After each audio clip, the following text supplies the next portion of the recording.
नमस्कार, मैं हूं अखिलेश पांडे और आप देख रहे हैं सी न्यूज भारत। देश की ग्रामीण जनता देश की ताकत है, फिर भी वो कमजोर है।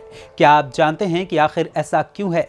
वो इसलिए क्योंकि सरकार जो भी प्रयास उनको मजबूत करने के लिए करती है वो सब कुछ नाकाफी साबित हो रहे हैं। सरकार की योजनाएं लोगों तक पहुंच ही नहीं पा रही हैं। कभी जानकारी की कमी होती है तो कभी भ्रष्टाचारी गरीबों का हक खा जाते हैं। ऐसे में आज हम आपको बताने जा रहे हैं कि ग्रामीण क्षेत्रों में ऐसी कौन सी 5 योजनाएं हैं जिनकी जानकारी सभी को होनी चाहिए और जिससे लाभ मिल सकता है। पहली है सुकन्या समृद्धि योजना।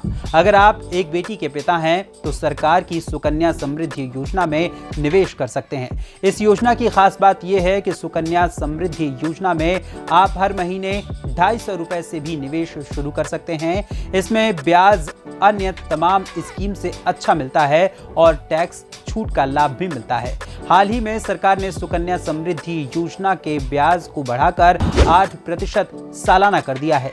बेटी के 21 साल के होने पर यह स्कीम मैच्योर हो जाती है। इसके अलावा आप प्रधानमंत्री मुद्रा योजना का भी लाभ ले सकते हैं, क्योंकि जो युवा अपना बिजनेस शुरू करना चाहते हैं लेकिन फंड की दिक्कत के कारण ऐसा नहीं कर पा रहे हैं, उनके लिए केंद्र की नरेंद्र मोदी सरकार ने प्रधानमंत्री मुद्रा योजना बहुत काम की लागू की है।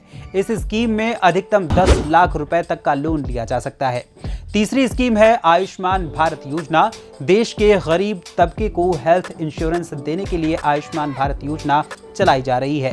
इसमें 5 लाख रुपए तक का स्वास्थ्य बीमा दिया जाता है। आयुष्मान भारत योजना के पात्र इस स्कीम के तहत 1350 बीमारियों के लिए मुफ्त इलाज करवा सकते हैं। इसमें दवाई की लागत, चिकित्सा आदि का खर्च सरकार देती है। इस योजना का लाभ उठाने के लिए आवेदक को किसी भी प्रकार से पैसे देने की जरूरत नहीं पड़ती है।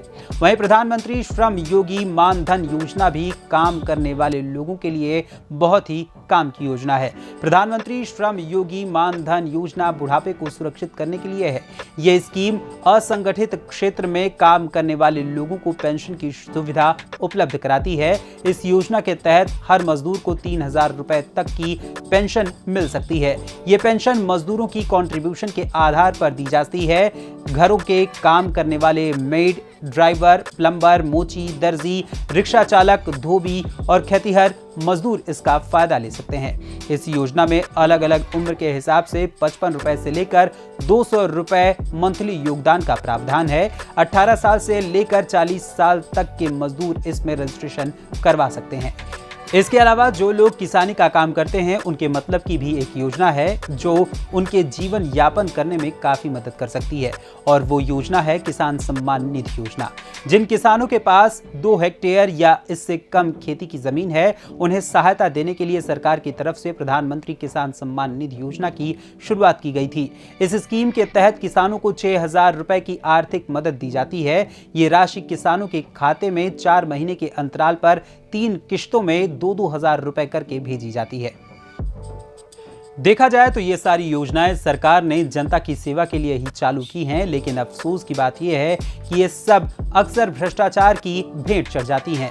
अक्सर ये देखा जाता है योजनाएं जो सरकार लेकर आती है लेकिन वो धरातल पर चल नहीं पाती, बस कागजों तक ही सिमट कर रह जाती है। ऐसे में जरूरी है कि जब योजनाएं लागू हो रही हैं तो फिर इनका लाभ भी जनता को मिलना चाहिए, और ये काम सुनिश्चित करना सरकार की जिम्मेदारी है। फिलहाल इस खबर में बस इतना ही। देश दुनिया की तमाम खबरों के लिए देखते रहें सी न्यूज भारत। हर खबर आपके साथ, आपके हाथ।